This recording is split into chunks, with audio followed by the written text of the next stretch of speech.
I'm Ashley Snyder, pronouns she, hers. And if I had a free day, I would probably also go hiking like they because I'm I really need to go out. And I think that's everyone, right? C, did you go? Do you want? Okay, I'm tripping. Cool. Yeah, sorry, my Mac just completely crashed and I have no idea what happened. And actually, for some reason, the WebEx is still up and running on my Mac and everyone's frozen. So I don't know what to do with that. So I switched computers. But yeah, sorry for the technical difficulties there, but I think I'm all situated now. Next, we'll go on with the land acknowledgement, and I'll state out loud an adaptation from Dr. Jasmine Lee, the Director of Inclusive Excellence, stating, related to our value of inclusive excellence, we would like to acknowledge that UMBC is built on the native tribal lands of the indigenous Piscataway Conoy tribes. We acknowledge the painful history of forced removal from this territory, honor their history as cultivators of this land, and respect the many diverse indigenous people still connected to this land on which we gather, even if it's all virtual. Okay. Next, we'll move on to the approval of the agenda. I know a few people wanted to add some things, so is there an amendment or motion? I move to amend the agenda. Is there a second? Seconded. Cool. All right, Patrick, what do you want to amend? I just move to amend that we add the JR in the agenda just wherever you see fit, Kai. Okay. Let me pull the agenda here. Yeah, do you mind if we go over the JR after our strategic plan review recommendations? Absolutely. Wonderful. Also, there's what the heck? There we go. We'll have to amend the JR because I believe we're on 08 now.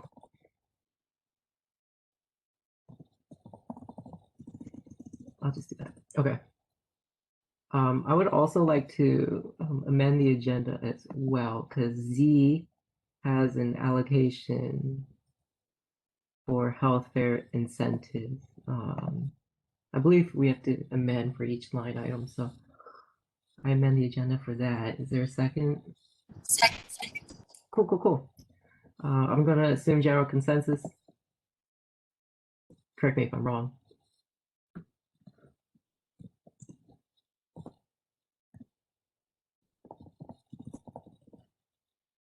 I'll also hyperlink the items here.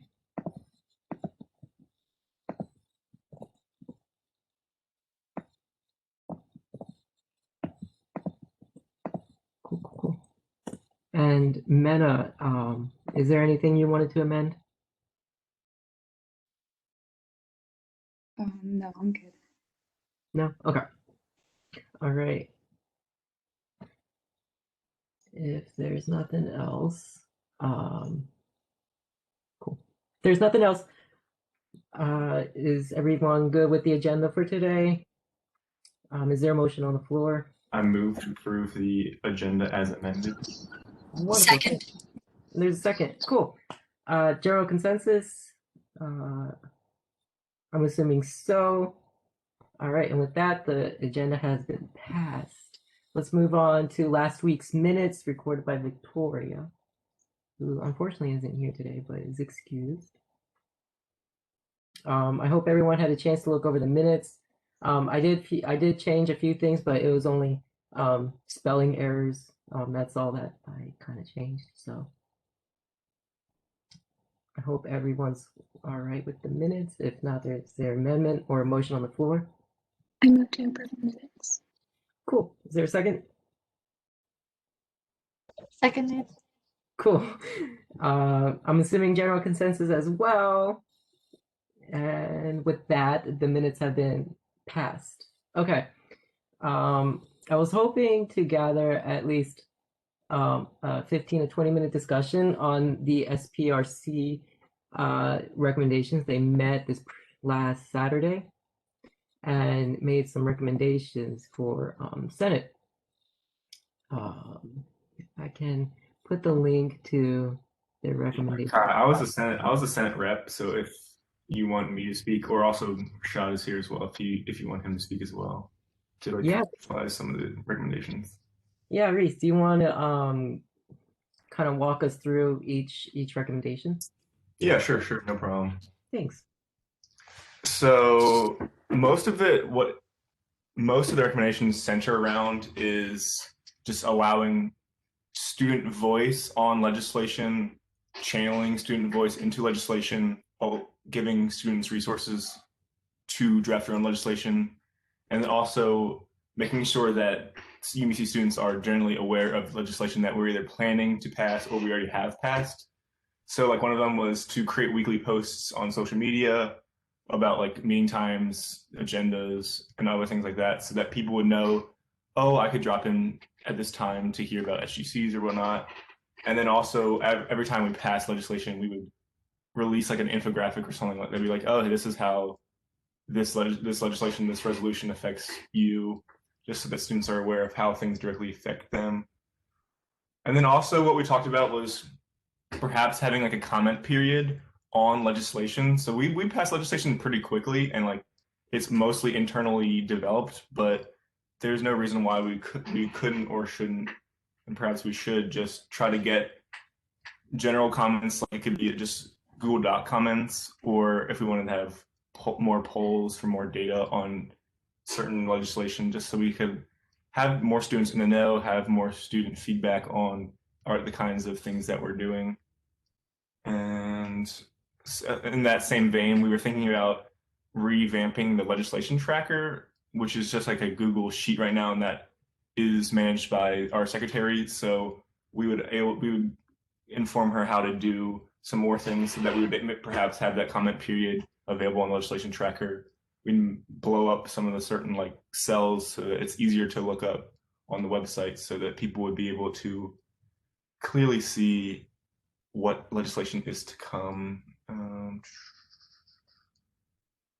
Yeah, and also we thought about perhaps incentivizing people coming to the meetings, whether that be a punch card or anything like that. We're thinking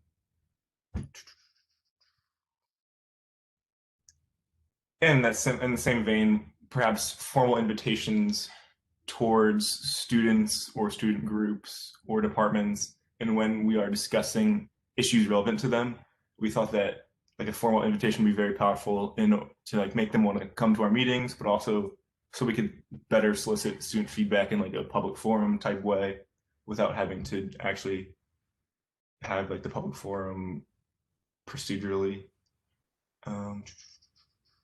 And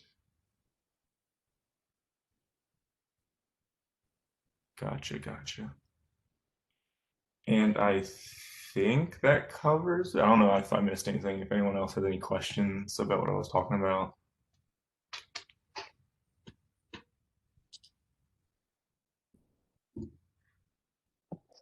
Yeah. So for efficiency, I was thinking we could kind of go by each areas of improvement and follow up.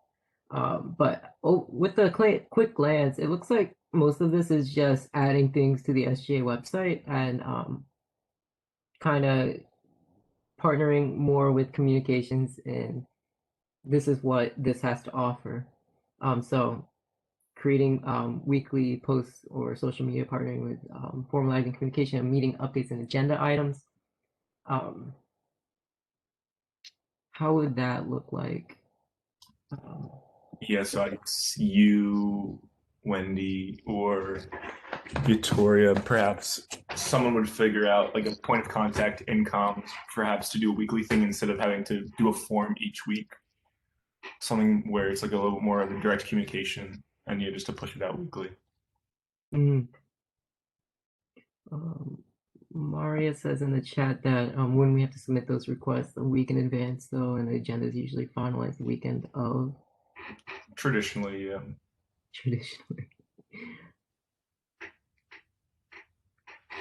Week in advance as well. Okay.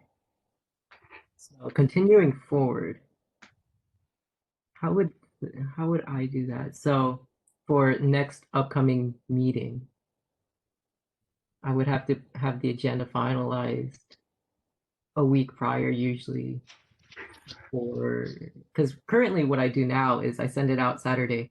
Yeah, like it's kind of ugly, but that's how like most procedure like that's how I think Faculty Senate does it. Like they set the agenda at the meeting for the next meeting. That's like how like Robert's rules is. But like, yeah, we could set it, but it'd just probably be out of date. Okay, so I guess not for next week's meeting, but the meeting after, I'll start setting a precedence of submitting the agenda a week in advance. Okay.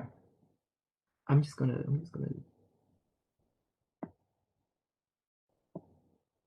write a little comment. Okay.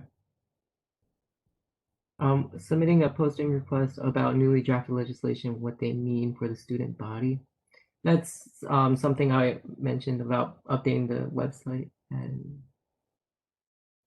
I'm not exactly sure how to go about that in terms of uploading it to the SJ website. So for this one, basically, I think what we were trying to hit at was that, for example, if you have a resolution or a legislation that affects a population, if you could submit a request form to communications for them to create a graphic or some sort of thing that they can publish about the resolution so the student body can see what we're doing. That's basically where it comes from. It doesn't have to be that way. It's up to you all how you want to shape it. These are just recommendations, right? But we thought that that would, kind of hit at what we said we were going to do at the beginning of the year. Oops, I accidentally hit suggestion. Could it be easier of just instead of having a graphic for each new legislation, because I feel like that would overwhelm comms department, instead of incorporating the the legislation tracker on the website and having like a comment section for each line item? Would that make more sense, or is that, I don't know.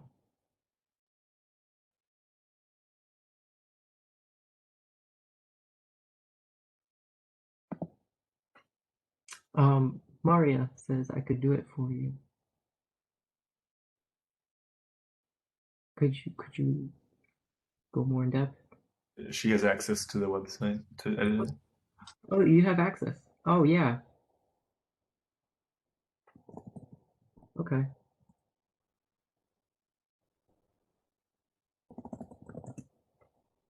Or maybe the secretaries. I feel like that would be more under the secretarial role, right? Because they have that's what their position is mainly composed of, keeping track of the tracker. So is there somebody that can teach Victoria on how to do that? Because I honestly have no idea on how to do that. Maria. Oh, wonderful.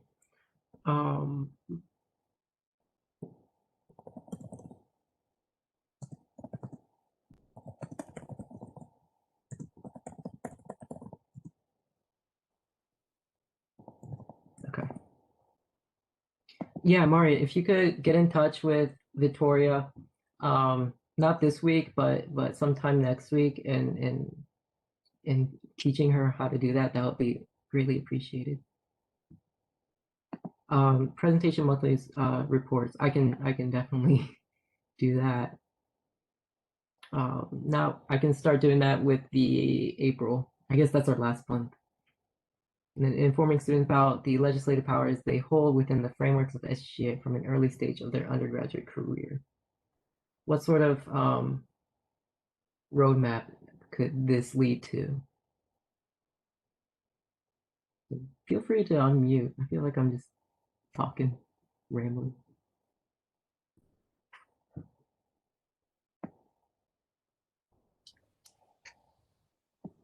Can you repeat that question? Yeah. How could we better inform students about legislative powers? Yeah, that was a big discussion during the meeting. I'd love to hear others' thoughts, but what we had thought was like templates, perhaps of legislation, maybe talking about what legislation does, what resolutions do, just things like that. Maybe I guess since we do use social media a lot and most students look at social media, and I want to say the most traction we've gained on like at least the SGA website. I mean SGA social media pages, like I guess the TikTok reels and things like that. So maybe I could be wrong, but is it possible that we just have like short videos like explaining the legislative powers and maybe try to do it in a creative way, possibly something like that? I mean, I'm just spitballing ideas. I have no idea. Yeah, like an informative TikTok on how to like. I've seen those TikToks like, oh, this is how you go about this and this, and make it like all fancy too. I don't know the word, but that's a great idea, Julie. Oh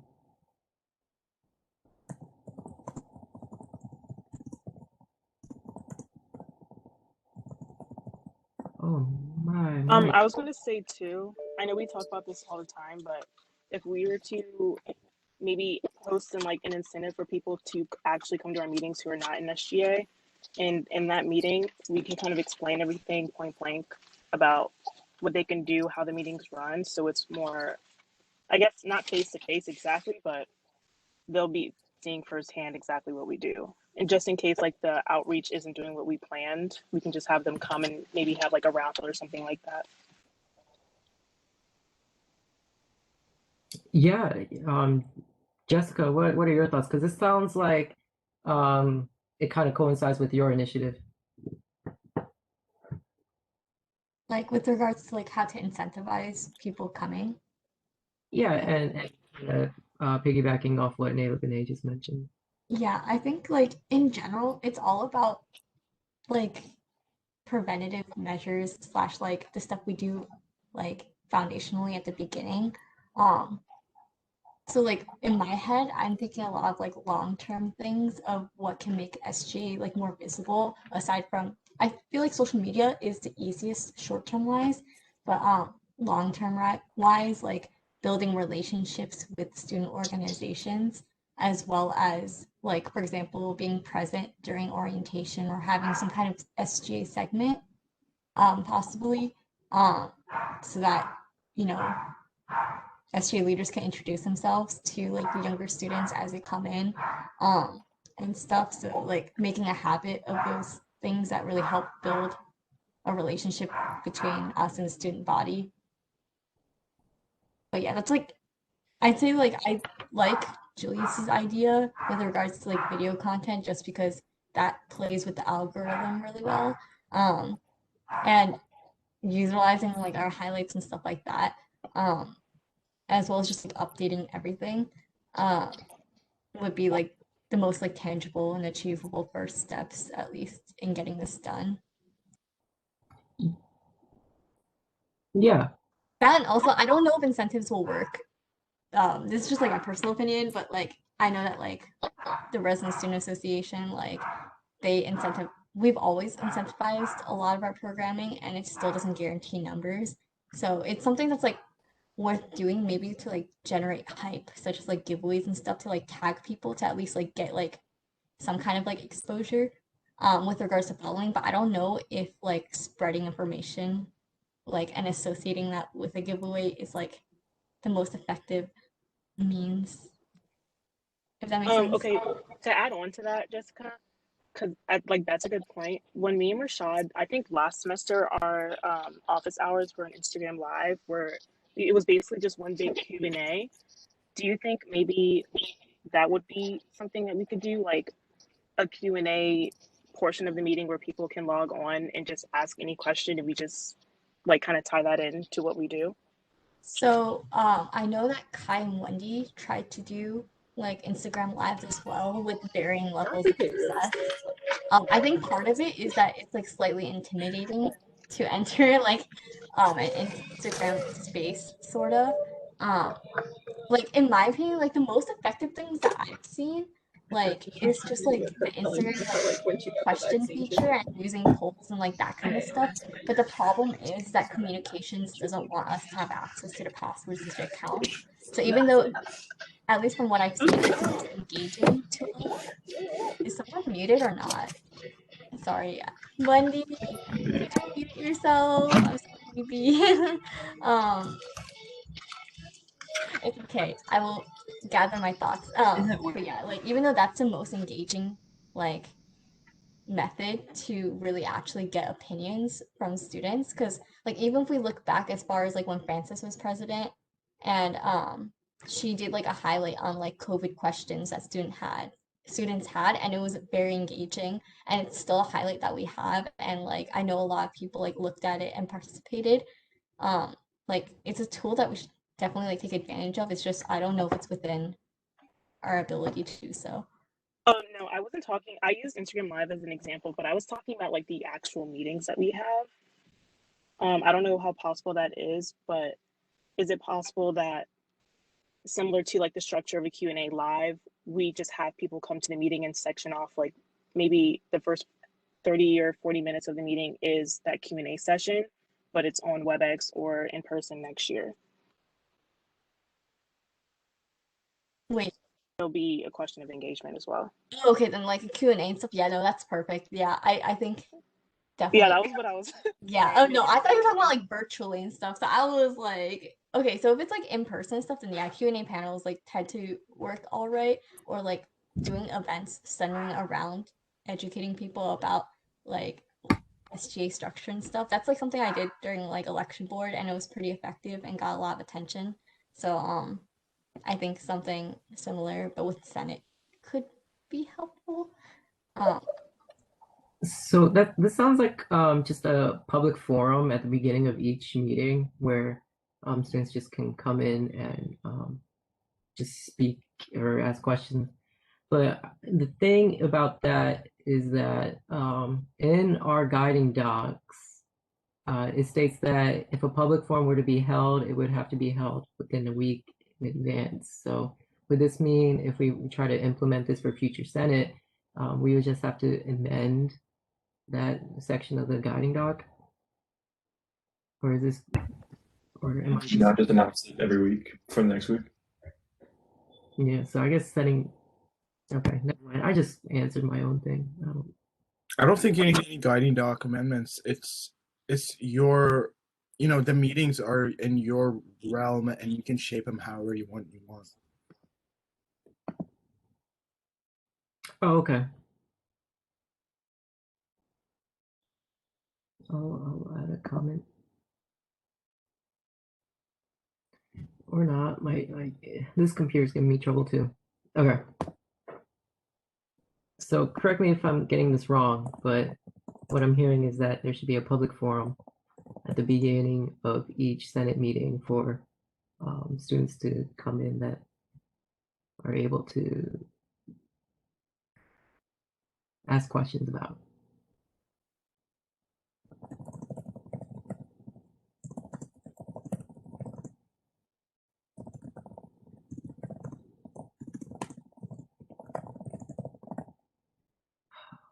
My screen is frozen. Okay.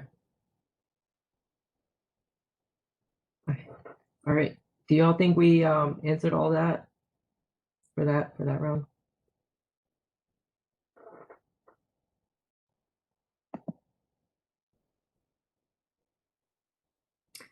Reese, do you mind going more in depth about making the legislation tracker more user friendly?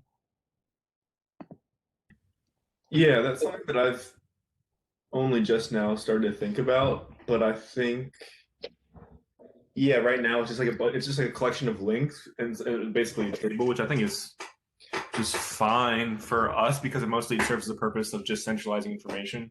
But if we were to contextualize it towards students, we'd want to make it more readable, have like descriptions of, oh, how does this affect students? Who does it affect? When is this going to be introduced? When's the next meeting? Stuff like that. I do not know what it would look like, and I don't know if that's going to be my job or not, but it is, yeah. Key point summary, I like that just because there's something to think about for all of us.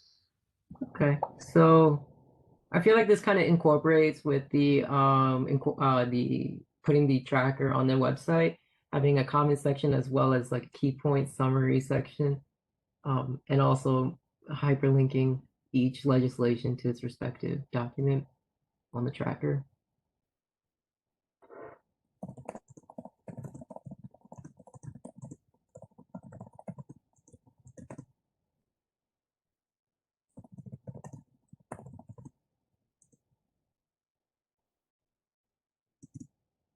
Ooh.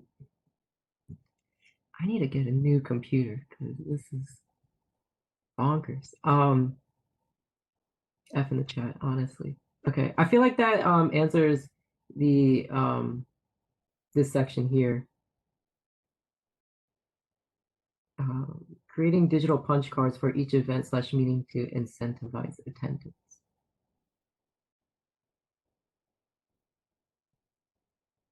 I think, Jessica, you just spoke about this. It doesn't necessarily always work.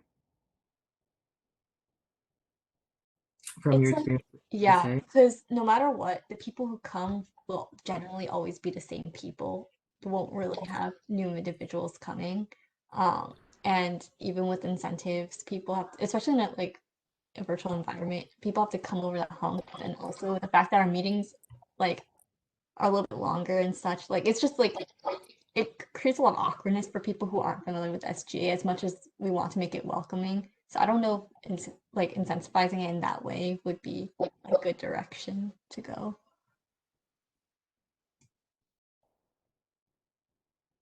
I agree. Plus, I don't think we have. I mean, we do have money in the budget for it, but for it to become a reoccurring thing in incentivizing prizes, I don't think it's sustainable enough. But I want to hear all your thoughts. I think giveaways work, but it's just about how you go about it, right? Like, communications is very, very successful with their giveaways on our social media. Our actually most commented and most viewed post, which has 1,200 comments, which is not bad, is our bookstore gift card giveaway, and that got a lot of traction. So, I don't think incentivizing is now going to bring people in. I think it is. Even if they come in for the gift card or whatever the giveaway is, they would still come in. But it's a matter of how you all would like to incorporate that into your work, right? And how do you make it sanity? If that makes sense. Is that an adjective? Sanity? Yeah. It is now. Where in the budget would this come from? Marketing and promotion. We have around $3,000 in that, and I think we used around 2,000, so we have 1,000 left for the rest of the year. Okay.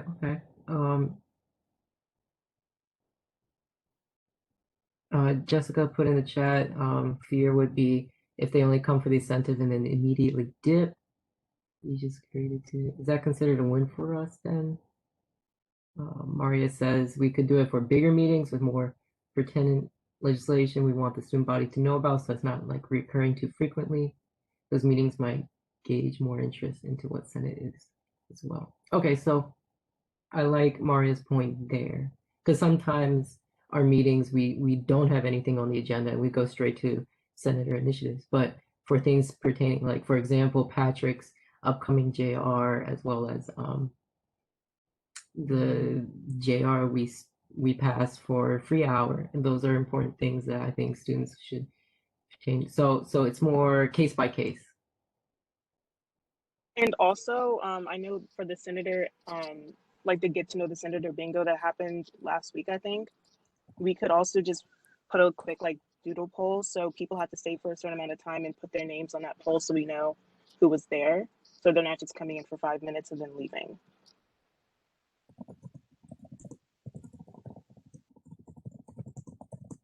Okay.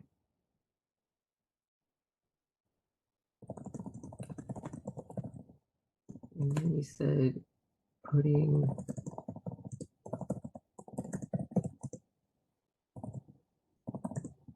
who showed up basically. Okay. all that typed because it's not showing up on my screen. All right. Is there any more things anyone wants to add before going on? Yeah. Oh, sorry. I was thinking, I took what Neil Renee said with the doodle poll as well. I was thinking maybe having like a Google form Q&A. So I guess we can kind of tag those who stay to the end and the additional questions that they have.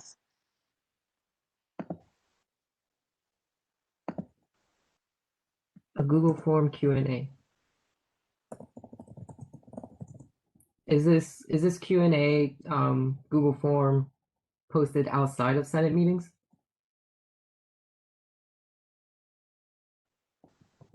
Like, I guess they can have it done after Senate meetings. You have additional questions, like send a link. So if there is no questions, they can send it to the senators, and senators can reply to them later on.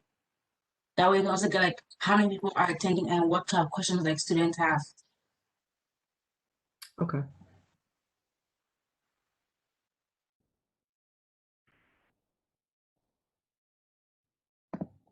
And would this be, who would be in charge of putting together like this, digital card incentive for each meeting? Would this be the speaker's job or the assistant speaker or the secretary or somebody in Senate? So these are just recommendations, right? Anyone can pick these initiatives up. Anyone can spearhead them. You don't have to spearhead them. You can just drop them. This is just what the SBRC thought would benefit the body based on what we said we were going to do at the beginning of the year in the strategic plan. Right.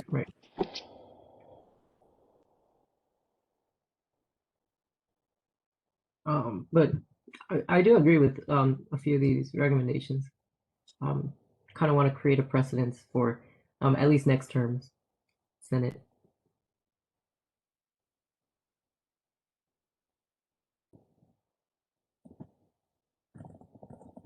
I guess for now I'll say spearheaded by speaker / assistant speaker. Okay, promotion of any alternative, cheaper promo approaches that might exist to required educational criteria.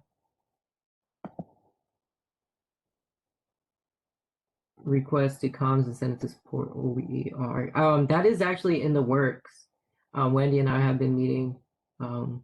Haven't met recently, but we have met with the people who are with OER, and I believe Muhammad is the student representative with that.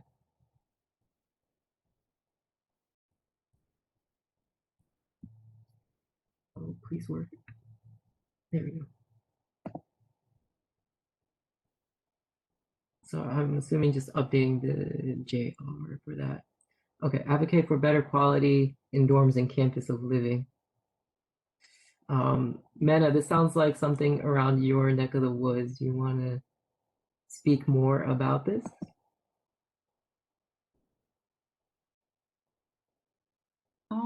Yes.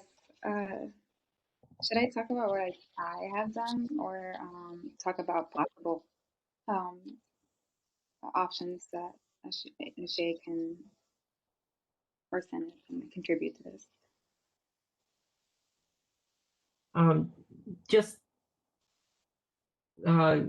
speak about like what you've done and what can the future directions from what you've done to go further on. Okay, so this is actually funny because I will be later on introducing a proposal for allowing distributing compost buckets to residential halls. So basically, the goal is always to increase sustainability on campus throughout whatever means. And I actually thought it was going to be really hard for me to do that because we have Office of Sustainability here on campus. We have RSA actually always working and asking students for feedback on what they can do for sustainability. But there is a lot that FA can do, and it's usually with small pilot programs. And I think for FA, that's what we should really focus on. Basically, like providing ideas for small scale pilot programs to increase sustainability, and that way we can push different organizations on campus to, yeah, to be more sustainable. Cool. Yeah, so this already coincides with what you're working on now, so I don't think we have to kind of work more on that. Working with comms and extended connections on vaccine acceptancy campaign collaboratively. I know there was a conversation this past weekend about this in the WebEx Teams chat. Is there anybody, I think this is wonderful, but is there anybody that has more knowledge about this that can kind of make this into an initiative with collaborating with comms and connections and putting social media about? I feel like Candace knows everything about vaccine things, so she's a great resource to have when doing this. But is this something that's interesting to anyone?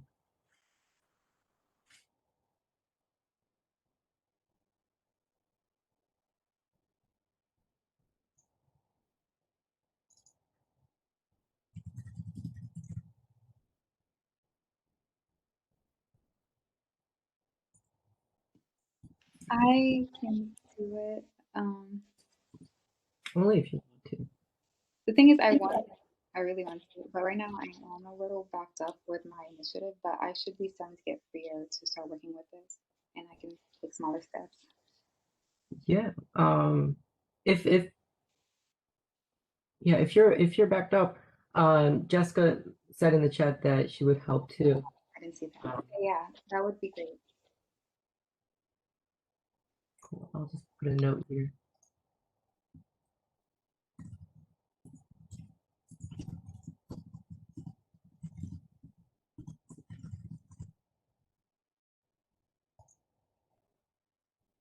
Advocate to OCSS and transit for transportation programs so students may not live on campus but will have hybrid courses in the fall semester. I think this already coincides with what you are doing, Mati, currently with your initiative. So I don't think we need to go any further with that because you're already working on it.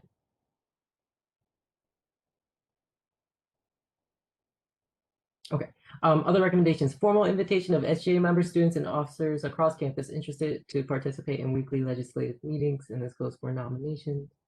Formal letters to first years, inviting SGA departments to come weekly meetings, and inviting UMBC offices and departments to come at present weekly meetings and share what they are about and what they are doing. Hi, can you scroll down? We can't see. Oh, sorry. I'm using my other monitor because this one's coming slow. Thanks for the catch. Yeah, I feel like this is all on me as speaker when sending out agendas.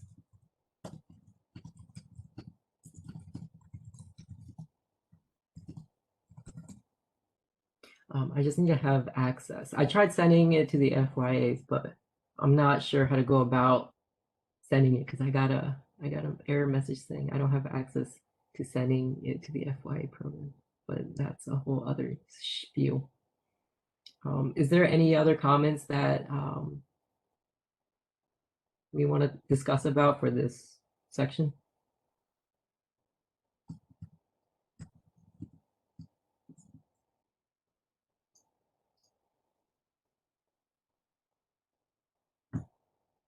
Cool.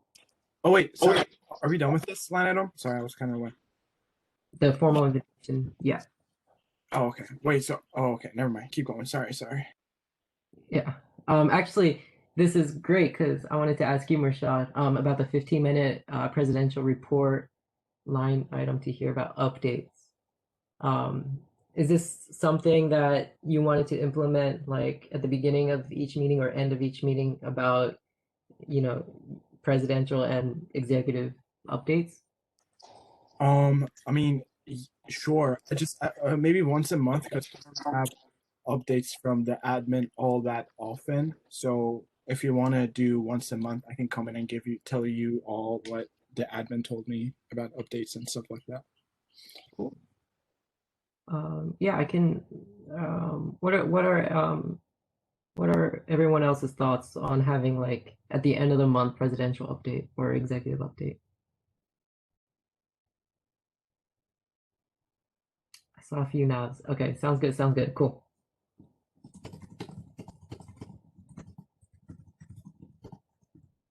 Cool. And then ensure international adult learner community feels included when we do campus-wide engagement and policy changes.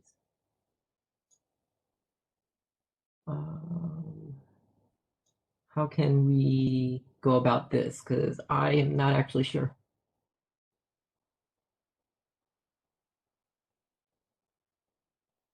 Nayla Benet, is this something that you have any ideas? Because I think it was you that you were interested in doing an more bridging the gap between international students and the community with campus. Yeah, I'm on my phone, so I'm like reading it. It's just taking me a little bit to finish. Wait one sec. No, you're good. Yeah, yeah, I think this is great. I think when I was doing US MSc, a lot of I guess some of the discourse between that was how non-traditional students, I guess you would call them, and adult learner students, how they felt kind of disconnected from campus. So I guess we can have certain events, or we can try and target those certain events and market them towards a variety of individuals instead of just being like, I feel like all of our events or things that we do, the wording is very much centered towards like the 20 to 25-year-old. Like it's very marketed towards our age. So like adults really don't resonate with that, or they don't find those things interesting. So maybe making the marketing more encompassing of everyone. So it's like no matter the age group, you would find this enjoyable. Cool. I agree. So I feel like cool. I feel like this is something the next we can do. Is there any other thoughts? So I wrote a couple of ideas, but so from what I recall, the adult learner commuter population is under the branch for OCSS, like the communities that they target. And the international community would be aligned with like the English Language Institute, which is like, I don't know if y'all know, it's like UC second floor next to that cursed like chem discovery room. And so basically, I think like definitely like connecting with them and like doing some kind of programming and stuff. Like I know that ELI they do like international like English learning cafes like every Friday, so they definitely do programming. And OCSS also has like commuter like programming as well, for veteran students, adult learners, and for commuter students. And so they really like hit all the targets. So definitely like I think working with those two areas because they have existing relationships with these populations. So really building upon that I think might be a good idea. I agree. I agree. Yeah, I will go ahead and type all these possible solutions to these recommendations in a separate Google Doc, and for the next Senate term to come, I will share them this information so that way they can start incorporating with in their term. So whoever the next speaker is. Are there any last thoughts before we move on? I know we are over time by a lot, but I thought this is something important that benefits Senate and the community as a whole. So I thought this was kind of important to talk about. I just wanted to one last closing thought. When we went over the strategic plan, we did 55%, 55.76% of all the things that we said we were going to do at the beginning of the year.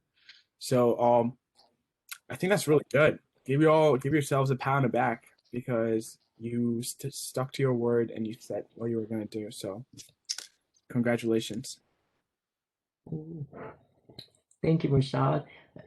So that's what that score means at the bottom of the spreadsheet. I was really confused on what those scores were. Yeah, good job, y'all. I'm gonna echo what Rashad said because I can't speak. but y'all are doing great work, and it's very appreciated, and it's being noticed. And I really want to emphasize that all the work that you are putting in, it really does benefit not only SGA but the entire student community and beyond students as well. So thank y'all. Okay, if there are no more discussion points to be made on the SPRC recommendations, let's go on to the next line item, the JR08-2021. Patrick and Wendy have been working together on supporting the UMBC fully divest from the Maryland Correctional Enterprise, and I'll give the floor to whoever wants to spiel about it. I can start off, and if Winnie wants to add anything at the end there, I know that this is definitely an important initiative to both of us. So, yeah. So essentially, it's a pretty straightforward JR. If you, Kai, do you mind putting it up on the screen, or do you want me to? I can go ahead and share my screen. All right, awesome.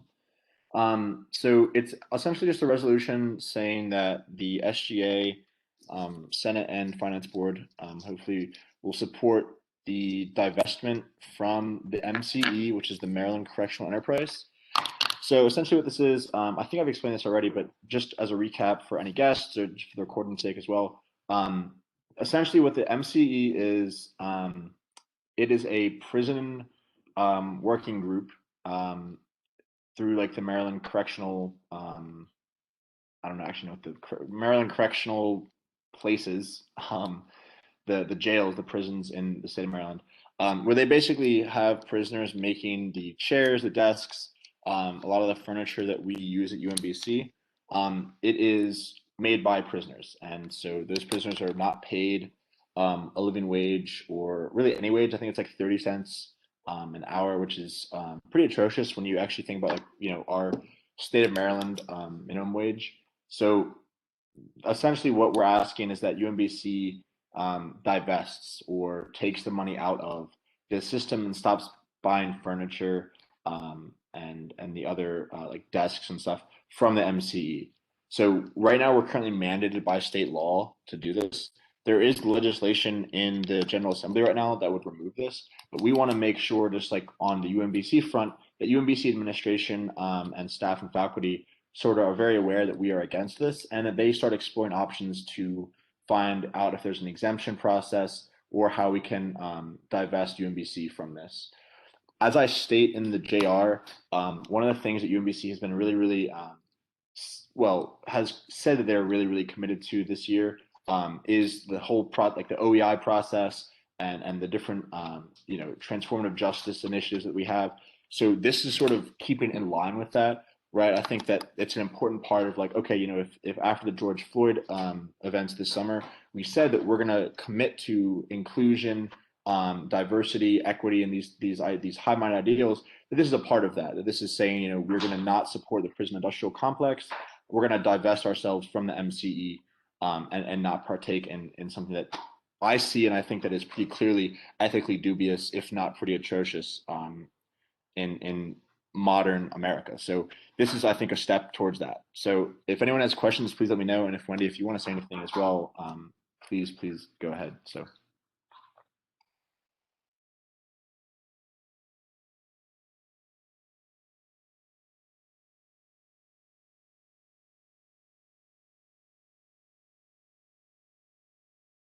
Yeah. So, all right. On that note, then, if Wendy is having connectivity issues, I don't know if you can type in the chat, Wendy. But does anyone is there opposition to this at all, or is this something that we feel like we can generally support? And please, speak freely because it's it's our body, so I want to hear from everyone. Awesome. Okay, no opposition from Ayla Benet. Is anyone else no opposition? Cool. All right. So then I'm just going to go ahead, move to approve JR 07-2021. Seconded.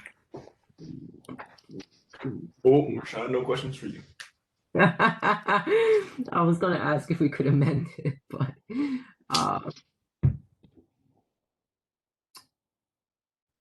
okay, we already seconded it, so I guess we have to go to a vote.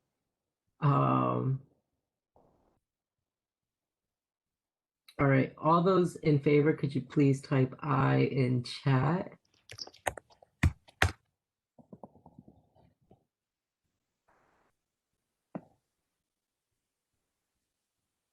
Okay, so we got 1, 2, 3, 4, 5, 6, 7, 8, 9, 10, 11. Okay. So number of senators for is. All right, number of senators for is 11, opposed is 0, abstaining is 0, not present is 0. And with that, this passes the Senate. Congratulations, Patrick and Wendy, for getting this through Senate so we can kind of get this out there in the public. Rashad, you had a question. Yeah, so what action is going to be coupled with this resolution to kind of make sure that the admin of UMBC get the message that we're pushing this out? Yeah, so with the joint resolution, right, this will be passed along to faculty senate as well. And if possible, what I've been thinking about is kind of presenting it there as well. But I didn't know this is something that's being thought about. This obviously like isn't an action item, and we can't legislate this through sort of in any meaningful way. I think the point of this is to start applying pressure. This is a much longer term goal. This isn't something that's going to be done this semester, maybe even next semester. This is probably going to like this whole idea of either divesting from MCE or supporting the legislation in the General Assembly. This will probably get done next session, if at all. So that's sort of what I think this is sort of building up to, getting the awareness out there, and making sure that faculty and administration know that this is something that we're thinking about and that there can be action on down the road. If the legislation that's before the assembly passes, that's awesome. That sort of changes how we would view things, I think at the UMBC level, but I don't think that it will. It'll most likely go till next session and be put off. And if that happens, if we can build a strong base that says, you know, this is something we care about, this is something that UMBC students are passionate about, in coalition with UMCP, Towson, Morgan State, Bowie, like whoever else, we can push for that legislation at the General Assembly level next spring, or find a way for UMBC specifically to divest. But this is sort of starting that long process of like legislative change. And Patrick, do you or Wendy, do y'all know if this were to be passed tomorrow in Finance Board, is this something you want to put out within the SGA's social media saying, hey, this is what we as an SGA support? Because I think that'd be beneficial. Yeah, I have no problem with that at all. We are still working on some different approaches in terms of like maybe starting like a student org around this issue and different stuff like that. So yeah, I mean, it would probably be very beneficial if we could maybe put up like a comms request for this. Yeah. Yeah, I think at least putting what you wrote for the JR on social media will gain attraction and hopefully support. So cool. I just want to make sure, did you get in touch with Sierra about putting this on their agenda tomorrow? Yes, sir. She I texted her or I emailed her the link with just the description and said I could be there to present as well if she has time. Cool. Wonderful. Well, let us know how it goes, and I'm excited to see the outcome of all this. Thank you. Grazie, grazie. C'est la vie, c'est la vie. All right, next we have on our line item is the allocation request for Z's health fair incentive. Z, you have the floor to speak your mind about this, and I'll go ahead and share my screen to see the allocation request. Thank you. We have a wellness fair. Tentatively, it's supposed to be next Wednesday. And I've noticed that online events generally don't have a lot of people coming. So I wanted to put in a thing so people who come are eligible to win, like, I guess you could call it a door prize. The things I found were face masks, eye masks for sleep, and maybe a small thing of bath bombs. And I hope this will draw people so they can like get engaged and meet the people we'll have from places like counseling to see where they can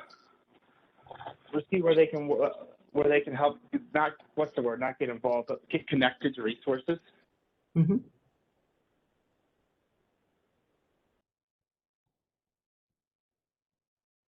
Yeah, I think this is for $58. I think this is very manageable within our budget compared to what we have passed in the past. Mhm. Is there any questions for Z?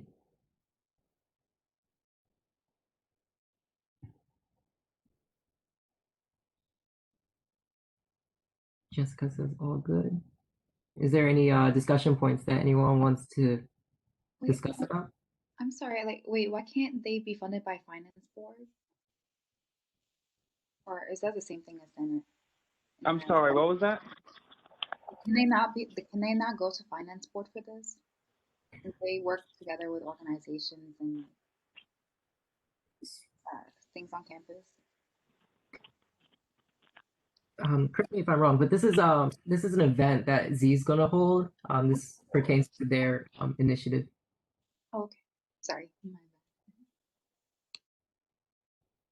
Yeah, this is gonna come directly out of the initiative pot, which I think has maybe $1,500 left. So 2,000 maybe. But yeah, great question. Are there any more questions or discussion points?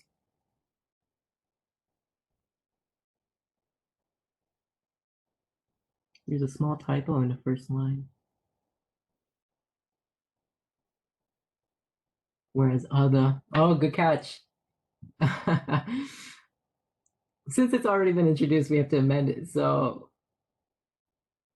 I move to amend SL 39/2021 to take out. Second. Thanks. Second, general consensus, I hope. Yeah, okay, I'm just gonna delete that. Thanks for the catch.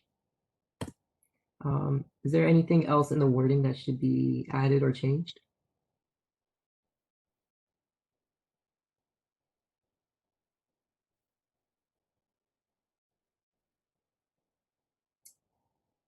All right, I'm going to take the sign says no.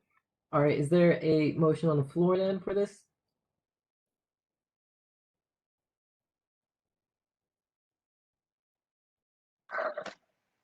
Move to approve. Motion to pass. Oh, go ahead.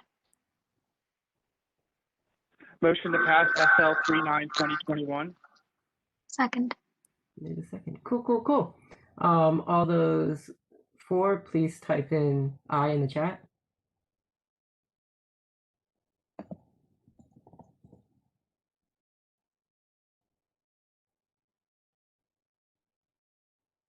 And I believe that is everyone. So number of senators for is 11, 0 opposed, 0 abstaining, and 0 not present. So that this passes the Senate.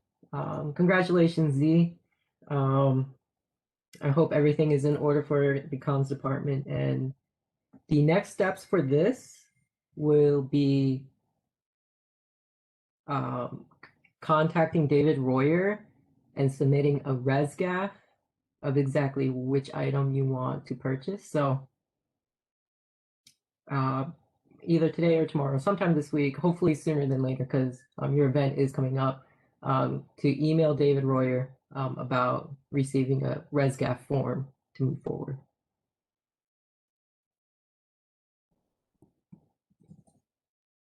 Cool. All right. Okay. Going forward, our next item is the Senator Initiative updates. Jessica, do you mind giving us an update? Cool. So yeah, Neela, Renee, and I met with I3B earlier today, and are in the works of like building like a space to talk about like the rise in Asian American and Asian like hate crimes and such. So that's pretty sad but cool. And also I think the first post for SGA visibility is coming out this week. So yay. that initiative is basically done. And yeah. Oh wait, am I allowed to also like share like parking committee like updates too, or is that later? Could you do that after initiative updates? Yep. Okay, yeah, that's it. Grazie, grazie. Julius. Okay. So for me, I have a meeting tomorrow with Miss Catherine. I don't know how to pronounce her last name. Walitsky. She is the. I'm sorry. She is the assistant dean of undergraduate student services in the College of Engineering and Information Technology. She was the only one out of the three deans that had responded to my email when I had told them about my proposal, and she was interested in it. And we'll be meeting tomorrow to discuss it. Another thing that happened is Miss Kyber had introduced me to another person by the name of Christine Powers, who is apparently working on something similar to my initiative, and I was hoping to I was supposed to email her today, but I kind of got caught up in exams. I had an exam today, but I'm going to email her and hopefully have a meeting this week as well to discuss my proposal. And that's kind of what I'm doing for now. Hopefully, I'm gonna probably reach back out to the other assistant deans after the meeting with Ms. Catherine. So we'll see how that goes, and I'll keep you updated next week or sometime this week on how that goes. Well, I'll probably update Beatrice first because we have a one-on-one this week.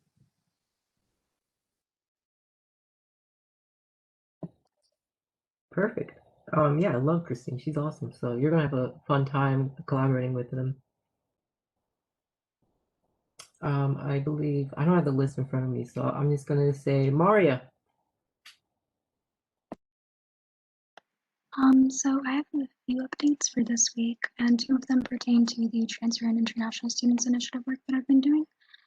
So the first one is more like STEM and CS focused. I've been working with Professor Dixon, who's I think like the head of the CS department at UMBC, just about like introducing CS courses at UMBC that make it easier for transfer students to transition into their curriculum here, because there's a very high dropout, especially with one of the classes that's known as 341, and it's even worse for transfer students.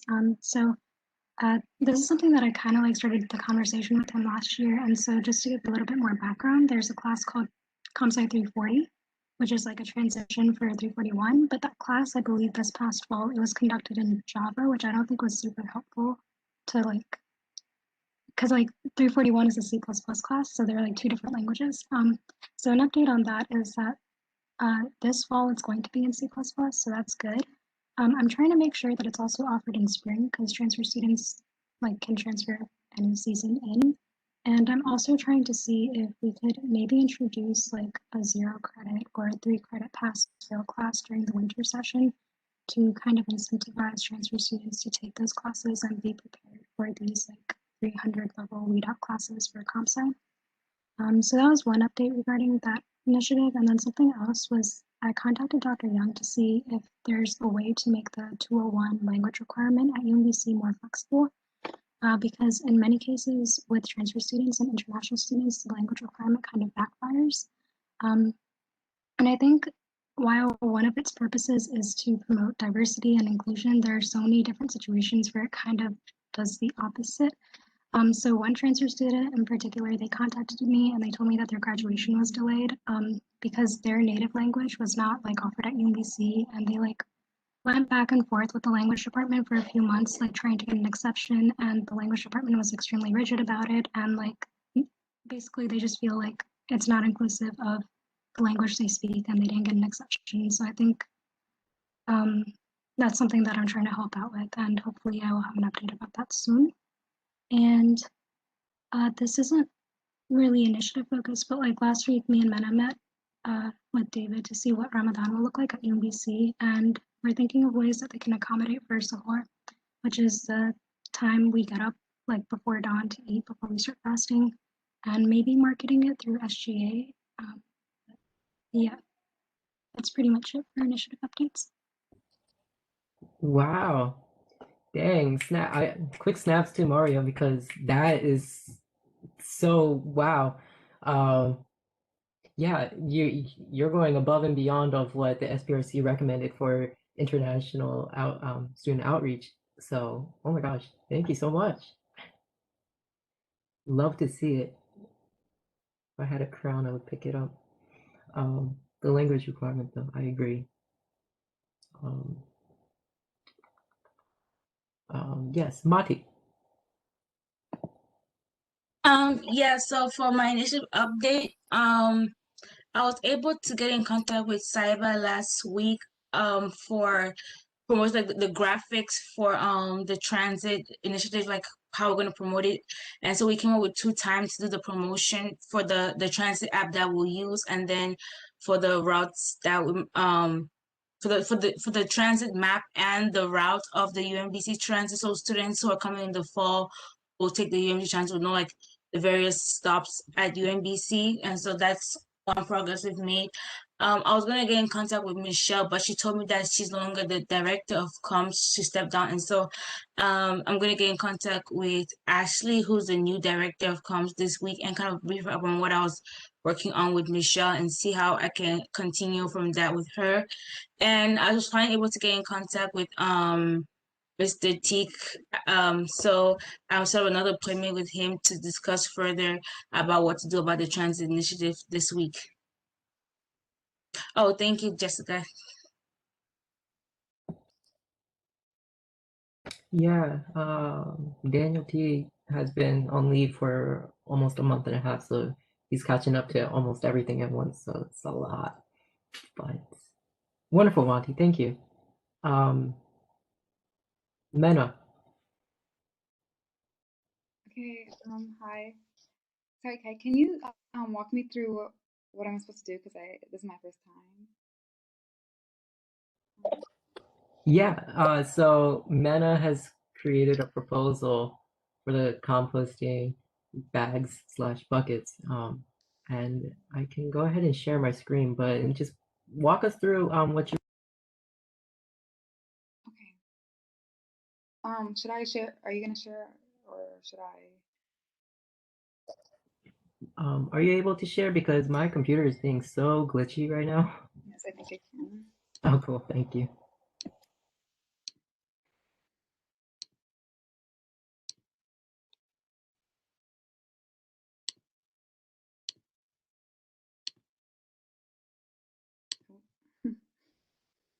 Okay, so I'm running a pilot program right now to provide 50 students with compost bags and buckets. And it will be hopefully starting at April 12th and it will end on May 15th when the semester ends. It's the point of this is that this is supposed to help combat like greenhouse gases and allows for nutrient-rich topsoil soils and thereby like increasing the overall sustainability and aiding in the environment at UMBC. While like residential halls are noted to not really produce that much organic waste, it is due to the pandemic. There actually has been a lot of organic waste produced because of how much takeout and food has been uh, thrown out, basically, in the process.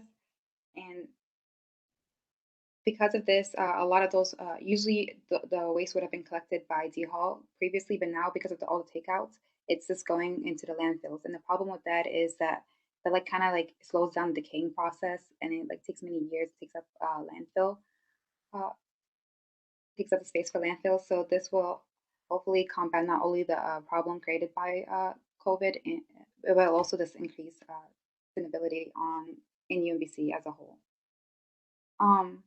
So it was basically this is a partnership with I'm gonna go skip ahead, but it's supposed to be a partnership with BioBag, and they actually do run a program that helps new communities that are looking to compost and provides them with worry-free buckets, which is like amazing because those would have costed like I think like 300 or something otherwise. And because of this, if we are trying to target this just to do an opt-in program that will work with 50 students, we will only have to pay for 10 buckets, and the program like makes it that you have to buy a minimum of 1,000 liner bags for to line the compost buckets, and that would be great because if there's any leftover, we can use it for the next semesters. And like honestly, the bags are very, very cheap, and the prices are just overall like incredible for this program. And this entire program with 50 buckets and 1,000 compost bags will only be $314 $90. And we were able to. This is a partnership with Office of Sustainability and RSA, and RSA has decided to match SGA's contribution. So that will leave that both RSA and SGA will be contributing 157 each for this compost initiative. And the buckets will be collected at the end of the semester. So like for the next year, like on a larger scale, if UBC decides to do this on a larger scale, probably not throughout campus, but maybe a larger opt-in population, they will have already 50 buckets and probably a lot of leftover bags as well. And for the price and the fact that RSA is also really excited to work on this with us, I think we have a really good thing going on. So the compost buckets look like this basically, and originally we thought these were honestly going to function as horrible compost buckets because they're open, and usually people use like tight air sealed buckets, right? But this actually like really helps, and if you can see here in the pictures, like basically with like the tight like buckets that allow no air to come in, like the compost actually like just it gets really, really gross basically. But this actually helps prevent like bacteria buildup, and because it's the dry air the air can flow through and like dry up like the food, so it can allow for like basically like less odor and overall better, just like a better compost program. And so yeah, this is what the compost bag looks like. I mean, bucket looks like, and these are the bags that will be used. And yeah, I just wanted to go over everything quickly because I didn't want to spend too much time explaining the implementation. Should I do that? I think that was perfect. It looks so well written and thought out thoroughly. So, have you begun sharing this with Jack? And so he's going to also be using this proposal for his meeting with the finance director. And sorry, let me just sit here. And yeah, he already got approval from the director to match our budget. So for whatever we allocate, they will match it. And Kayla from Office of Sustainability has been the one working on a lot of these, basically like a lot of the educational portion and the training portion of this program. So that way that we can promote students to actually compost well and not contaminate anything. And this is also no additional cost because we already have a partnership with Waste Neutral, and sorry.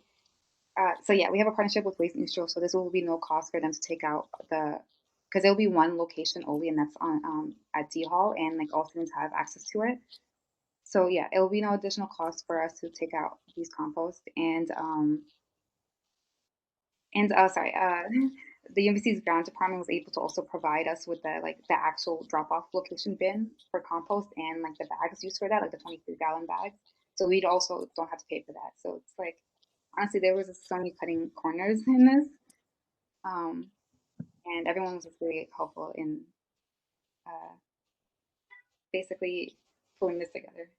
yeah, I'm very excited to see this to come into fruition. And for next week's meeting, I'm assuming you're going to introduce the SL for the allocation process. So I can't wait.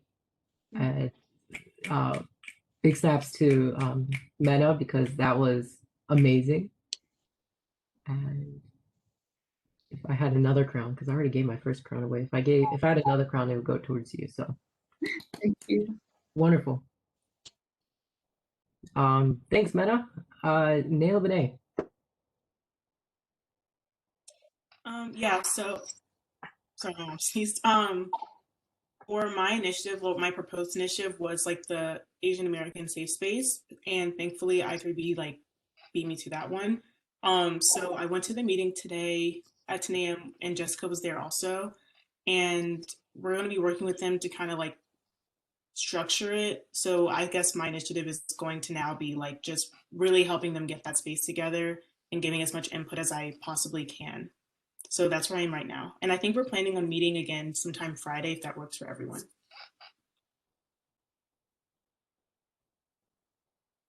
Wonderful, wonderful, wonderful. Sorry, there's so many things happening right now, but did I skip over Mati? No, I'm good. Okay. My fault, my fault. My mind's everywhere.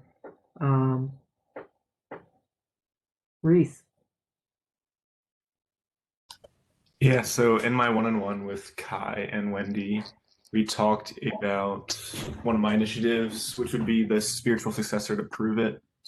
And tentatively, it's going to be about what I call institutional problem solving. So trying to find out, like, identifying problems around UBC and then also how to potentially draft solutions to them. But I think it'd be more also about design thinking and how to just be able to brainstorm effectively and come up with ideas and with empathy, and also think about what kind of potential obstacles you may run into. And we all agreed that it would be better in person, but we would still like to run like a trial run this semester, hopefully like in May. So we need to figure out a date with that. I need to work on the schedule a little bit, like see how long the event would need to be and things like that. What kind of stakeholders we'd want involved, because we want some staff there from different departments to kind of talk about what kind of problems they see or what kind of solutions they're working on currently. And then also for the inclusion courtyard, Marshad and I are moving forward. We contacted Len, AVP of Facilities Management today, to say that we wanted to move forward with building a structure that would allow for plywood murals to be interchanged and affixed to the walls, and we would just be able to remove them if they were to ever get damaged or anything like that. And also we asked him about feasibility on some other ideas we had, like a pergola, or like a swing bench, and also hanging pennants from the lampposts, just to make this spot like a more cozy kind of spot, and also just to bring more heads into that space. All right, Nail over there, we can get you with Len and build us a nice pergola for the down low. And then also, yeah, Len's currently out of office, but we're hoping to hear back from that soon. We also are trying to schedule a meeting with I3B, see if we can get some kind of a shared committee going for art selection or something of that nature. That's it. Cool. Thanks, Reese.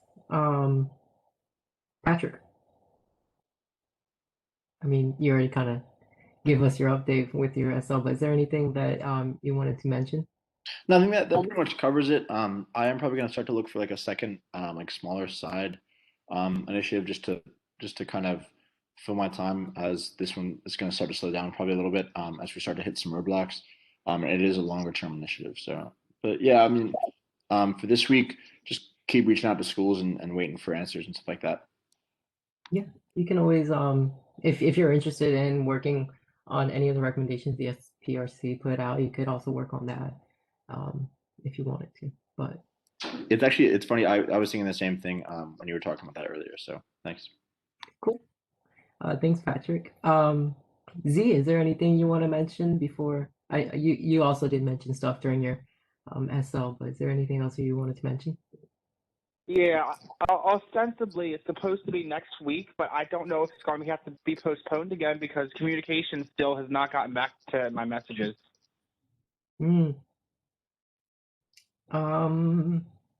I can go ahead and try to message them through WebEx Teams. I believe Z, you CC'd me in an email to Ash. Yeah. That was Yeah. my second email. Okay. Okay, so PSA communication went through yet another leadership change. So Ash Bonilla is the director and Saiba Barbara is the assistant director. So when you email, just CC both of them and I'll put both of their names in the chat. Okay. Yeah, I'll try to bring the this to their attention through WebEx Teams, and I'll let you know if they reach back to me. Ash's pronouns are they, them, by the way. Yeah. Okay, and Wendy lost connectivity because they are en route to Nebraska? No, Tennessee. And so I'm just going to read what they sent to me earlier, saying they met with Ryan Gunson and Divest MCE working group on Friday to discuss progress on establishing student org for better outreach and sustainability. I introduced doing a collective power map and in tracking several bills in the Maryland legislature. Bylaws, constitution are being drafted. Oh, cool. All right. Tennessee become Nebraska. Listen, it's one of them states with the rigid outlines. I don't know. Did you know Georgia is a country in Europe? I thought it was just a state. Mind blowing. Middle East. Yeah. Okay. An initiative update for me. The Aunt Flo payment went through. It turned out to be $1,500, and then we also put in an extra $200 for Amazon to get a quicker process. So we're actually, instead of spending $2,250, we actually spent $1,800. So we were under budget, which is great. And that's all at all. C'est la vie, c'est la vie. Cool. Next, let's go to shared governance committees. Julius, do you mind going first? And then we'll go with Jessica's parking. Okay. I'll make this kind of quick. The meeting was kind of similar to previous meetings. They have not like huge updates per se. The biggest thing they talked about was once again reiterating the fact that we need to get as many classes as possible on campus, and just that entire thing.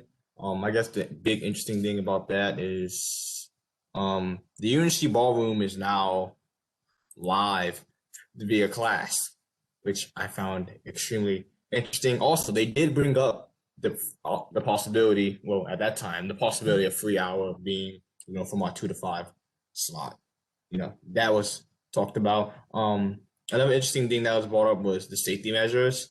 I guess if you've been following the news safety measure for social distance is 1 meter or 3 feet, which I guess from there they can now that help them open up more classrooms and things of that nature. Another thing was the classes changed their intervals in terms of that break period, which at one point was 45 minutes in between classes, now the 10 minutes, because they're just really trying to squeeze out that time schedule of just having as many classes as possible each day. So they're really pressed about that. Another thing that I found interesting was they're starting to formulate a plan to open up the library again. They were kind of just throwing out a little bit of ideas here and there. For example, the little room on the side, the Achieving Learning Center. Is that what it's called? I might be butchering it. They thought about opening that back up, but using a sort of reservation system. So, students in there, the same student in there for 24 hours straight, because, that thing's used to be open for 24 hours a day. Lastly, a survey was created to talk about high flex, which I've spoken about earlier in previous student meetings, and they were just basically talking about that and trying to create a survey to see how would the experience of students, and hopefully using that data to see if they can have more classes like that in the fall and things of that nature. But yeah, that was about it. Like I said, it was not too much really going on with that. Cool. Yeah, and I made sure to incorporate that into the monthly updates. So thank you, Julius. Okay, no problem. Any questions for Julius? Cool. All right. Floor is yours, Jess. Okay, hi. So, I had a parking meeting last week, I think on Tuesday.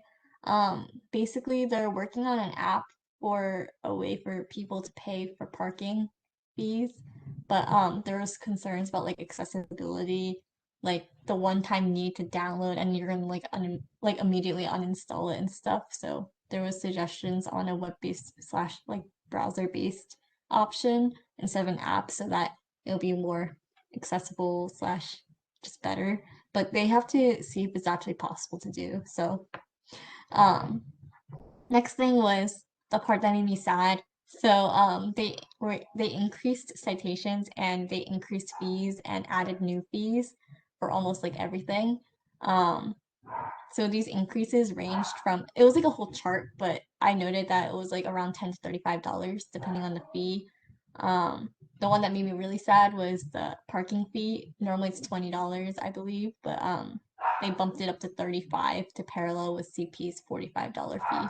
So to all y'all who have cars, don't get don't don't yeah. And then they're working on getting a electrical like vehicle for like the things that they ride when they give out like citations and stuff.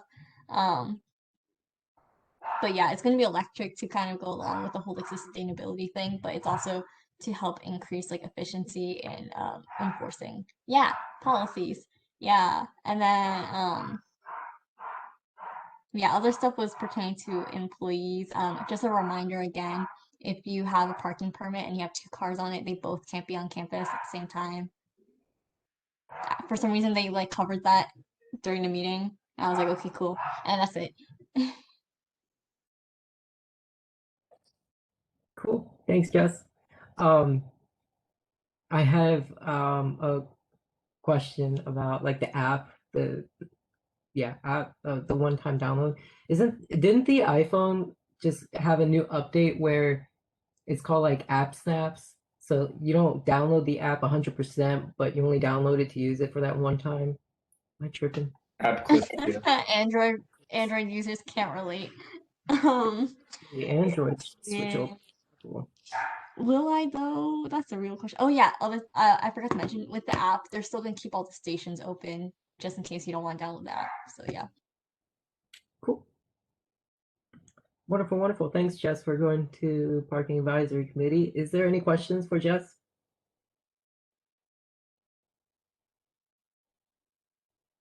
All right, all right. Next, I believe Mati had an SGC update. Yeah.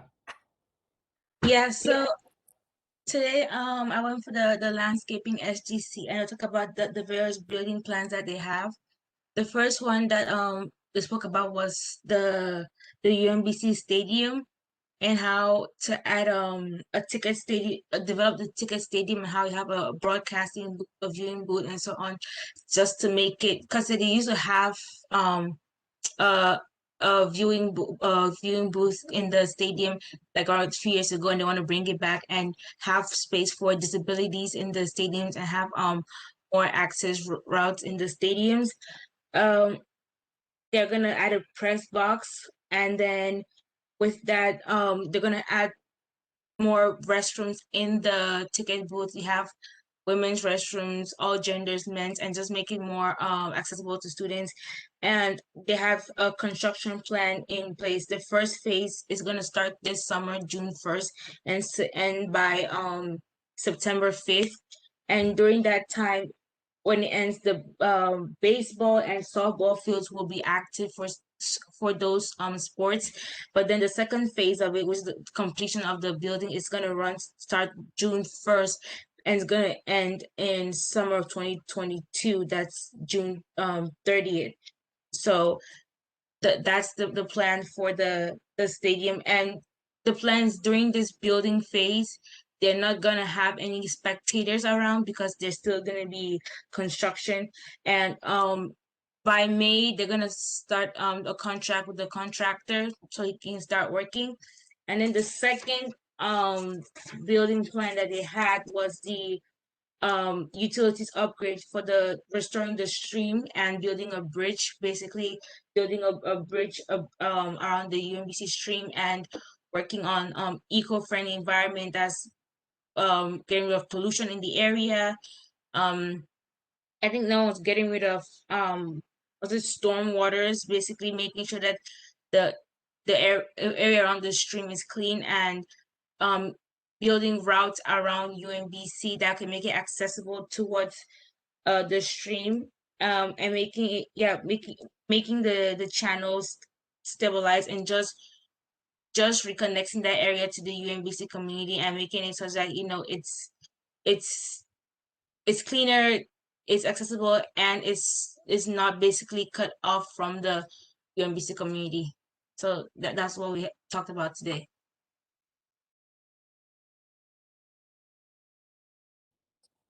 Thanks, Monty. Could you send me the notes you took for that meeting so when I write for April's monthly report, it's just easier on my end? Cool. Thanks. Do you know where they're gonna build this bridge?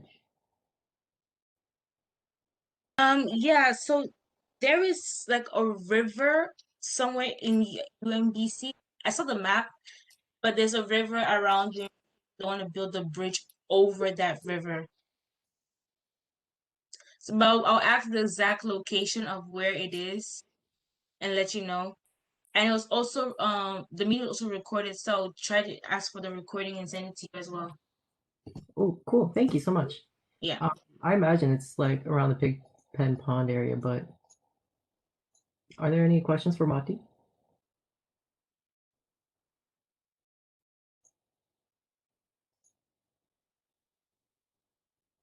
Language more to get to Narnia. Oh my gosh.